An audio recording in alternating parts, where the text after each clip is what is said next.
My name is Julia Stambaugh. I am the production coordinator here at the Fredericksburg, Virginia location of America's Home Place. I deal with customers kind of on the back end of the process, request draws from the bank, so I speak to them about the inspections and track the progress of the projects. I also do help support the sales side, so that's mainly what I deal with is the paperwork, making sure the paperwork is correct, making sure that we're dotting our I's and crossing our T's on all of our paperwork, because it's very important.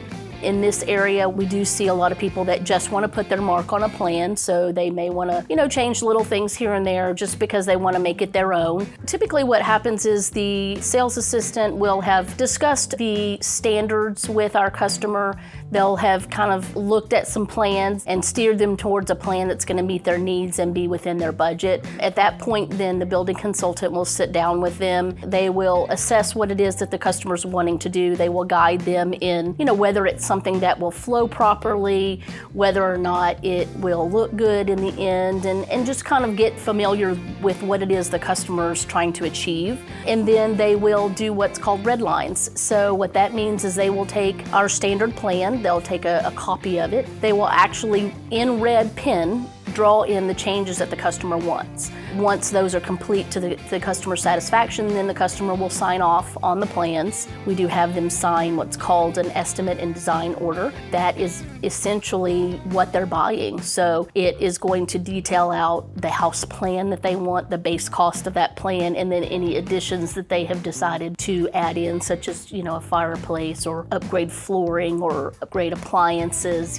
things that they want to add to the home that are above our standard. Once we have gotten their deposit, gotten the pre-qual letter, gotten the pricing, and they've signed that pricing, then we would send that whole package to our drafting department. It can take anywhere from a week to 2 weeks, depending on the type of changes that are required.